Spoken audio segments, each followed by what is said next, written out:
చేపలు కొడతారనుకుంటే కాదు, అసలు అనుకోని సీన్స్ కూడా నాకు చేపలు కొడుతున్నారు, ఇన్స్పైరింగ్గా ఉంది అంటున్నారు. వాళ్ళందరికీ ఇలాంటి ఒక సినిమా కలుగు చేసినందుకు మా టీం అందరికీ, బుచ్చిబాబుకి, వాళ్ళందరికీ చాలా చాలా థ్యాంక్ యూ. ఈ ఎక్స్పీరియన్స్ నాకు ఇచ్చినందుకు, నా సినిమా కెరియర్లో, నా లైబ్రరీలో నంబర్ 1 or 2 సినిమాగా నిలిచిపోయే ఒక సినిమా ఇచ్చినందుకు. మొదటి రోజు కథ విన్నప్పుడు నేను మనస్ఫూర్తిగా వెళ్ళి నేను హగ్ చేసుకున్నాను. బట్ ఇది ఎంత రిస్క్ అయినా కదా అని నాకు తర్వాత తెలిసింది.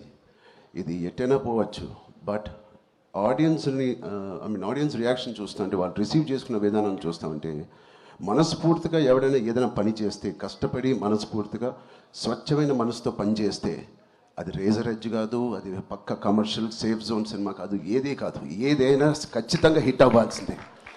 అలాంటి హిట్ మాకు ఇచ్చి నిరూపించినందుకు మా ఎఫర్ట్ అందరికీ. So across India and abroad ప్రతి ప్రేక్షకుడికి, ప్రతి చిన్న కుర్రోడికి, చిన్న పిల్లలకి, వాళ్ళు తీసుకెళ్ళిన వాళ్ళ తల్లిదండ్రులకి, వాళ్ళతో పాటు వెళ్ళిన అమ్మమ్మలకి, తాతయ్యలకి, కొత్త కొత్త ఆడియన్స్ని చూస్తాం మేము థియేటర్లో. వాళ్ళందరికీ ఇది బయటకు వచ్చి చూడాలనిపించే అలాగా కలిగించినందుకు మా సినిమా, వాళ్ళందరికీ కూడా నేను చాలా హెవీ హార్ట్తో థ్యాంక్ యూ చెప్తున్నానండి. చాలా చాలా థ్యాంక్ యూ సో మచ్.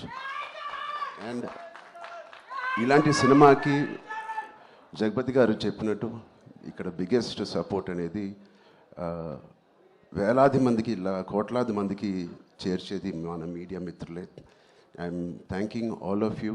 ఎవరికైతే చాలా నచ్చి మంచి రిపోర్ట్ ఇచ్చారో వాళ్ళందరికీ నేను మనస్ఫూర్తిగా చేతులేచి నమస్కారం చేస్తున్నాను.